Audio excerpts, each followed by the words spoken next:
I'm here with Omar Salha, first year PhD student at SOAS University of London, previously having done research projects at SOAS as well for his masters and as an undergraduate at Goldsmiths. So Omar, what do you consider research to be and what makes a good research question? Research for me is always posing a question, and what is a good research, I would say, is starting off with a question and ending with a question. Mm-hmm. So that's in a nutshell. Like if I could say that, I would say to be obviously objective in your research, in one's research. In a day of research in terms of methodology and, if you could call it, positivism and post-positivism, I think validity is very important. So in terms of the research that you gain, your sources, that's very important. And when you have to present your work with your supervisor, academics, etc. And in the research world, you have to, show, it's just a showcase basically of what data you have found, to prove it's valid to the posing question. But I think more importantly for me, I think it is answering to some extent the question you have posed at the very beginning. But at the end, it's also leaving the research with another or a list of questions which have been not left unanswered, but maybe a possible chance for further research in that sense. And what do you think in that light makes a good research question? What's that starting question that means that you have the opportunity to develop further questions once you've tackled that first? Well, of course, as we've all been told, it's important that the research questions are researchable. So, that's very important. It's great to have questions such, very broad questions. But at the end of the day, when you are doing a research degree, what is important is that within your time frame, you manage to finish your research. There is a time constraint in that sense. The resources that you have are available for one to go out and discover different maybe opinions or arguments for or against the research question that one may have.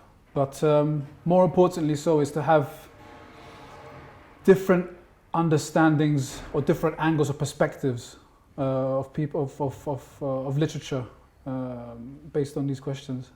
Okay. That's very important. Even though you may have an inclination towards one argument, it's important that a good research would take on board opinions, data, case studies, which may act as an impediment to your personal belief, if you will.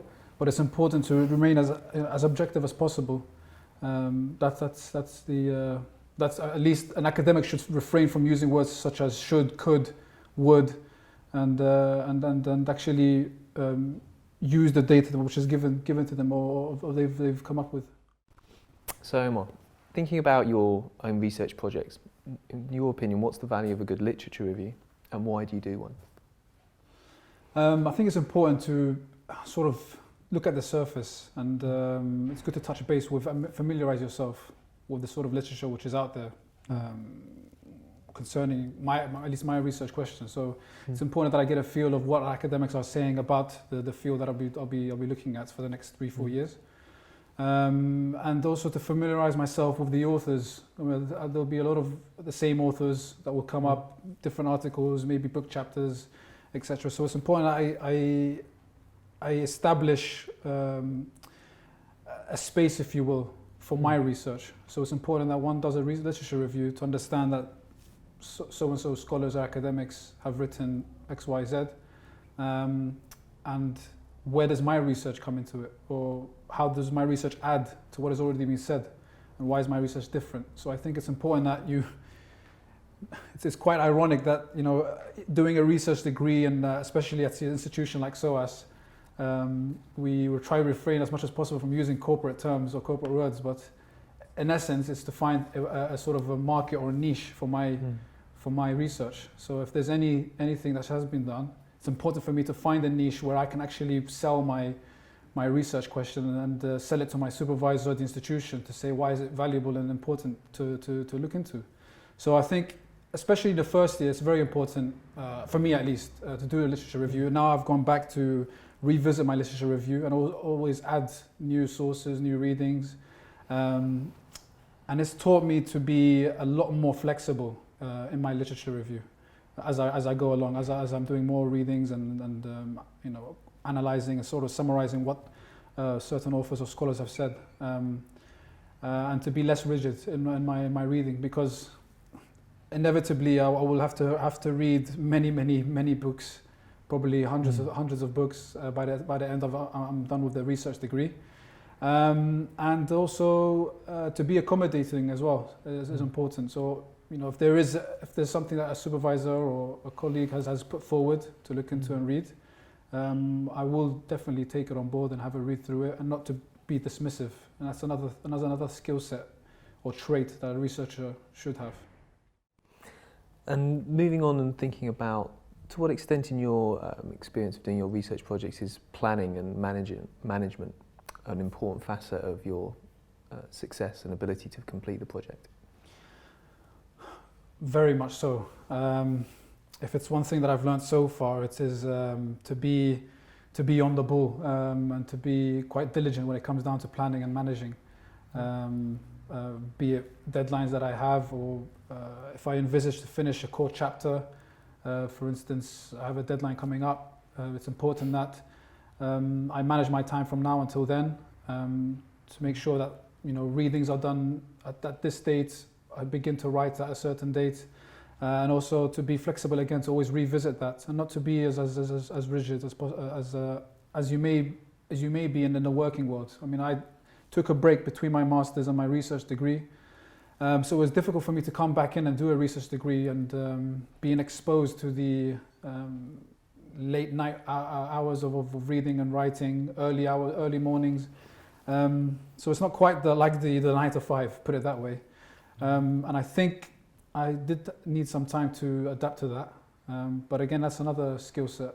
I would look at it as that way, as you know, being able to adapt to a new environment where planning and managing a research question or questions is quite important, and a very important feature in being able to actually finish off with your research degree and to a very good standard.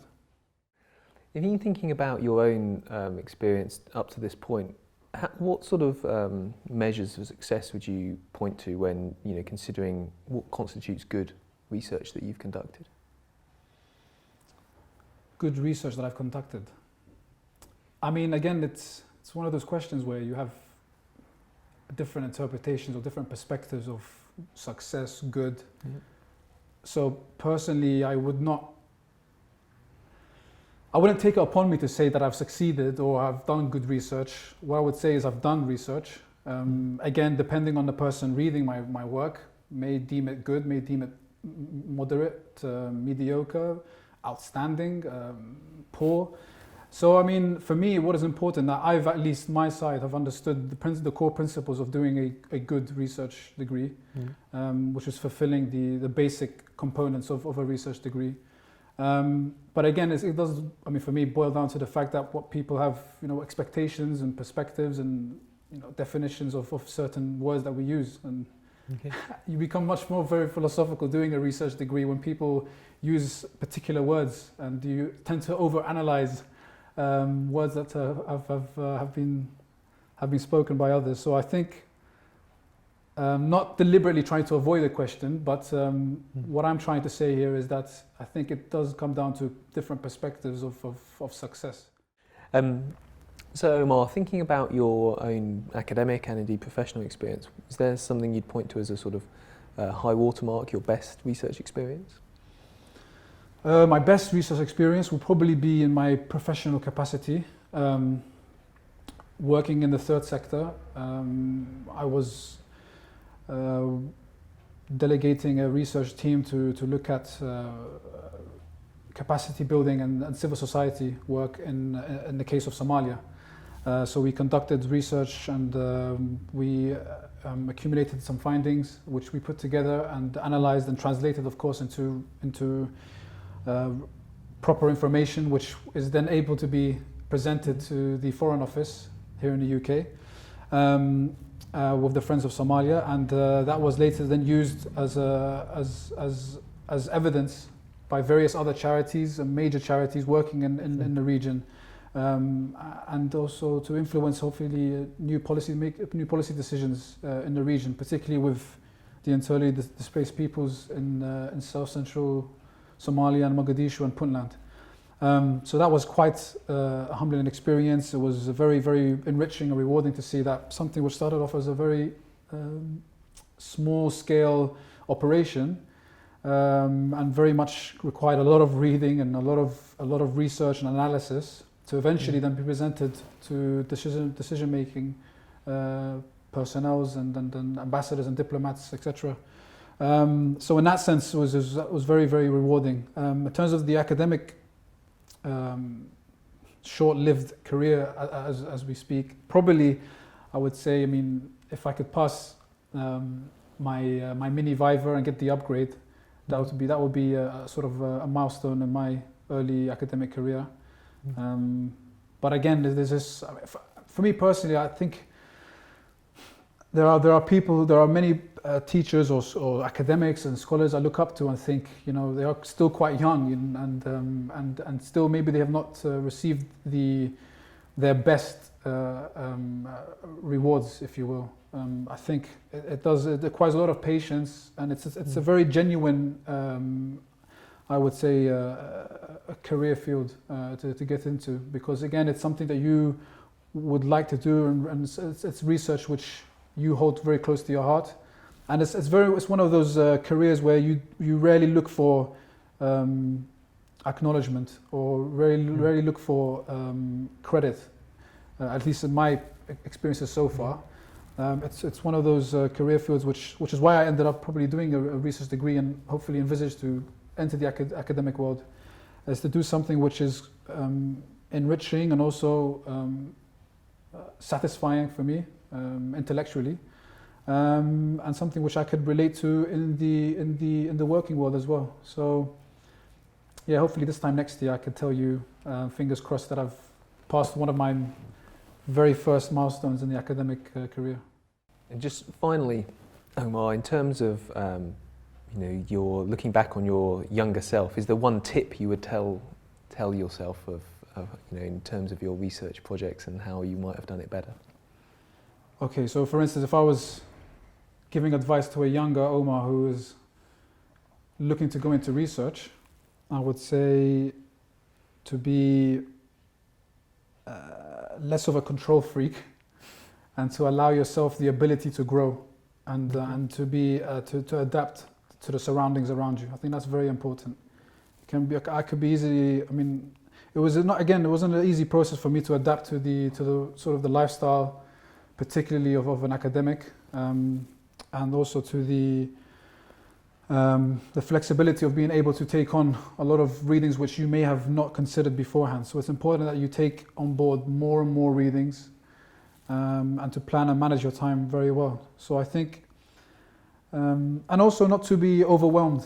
I think that's another key factor. I was quite overwhelmed with the prospect of doing a research degree, and I thought, oh, what have I done now? I mean, have I entered into a sort of cul-de-sac of many books for the rest of my life I'll be reading, but no, I think again it comes down to the fact that whether you're able to take on board things slowly but surely, and be patient. I think that's very important, and see things, if you see things thrown at you, challenges or, you know, key hurdles in life, always see it as something which, you know, you can take it as an experience, and hopefully passing these experiences you would have gained a various set of skills which you can take forward, and maybe in your post-research world you can use in the future. So I think the key things for me are to be patient, to be flexible, to be accommodating, and to understand and be aware of others around you is a very key feature.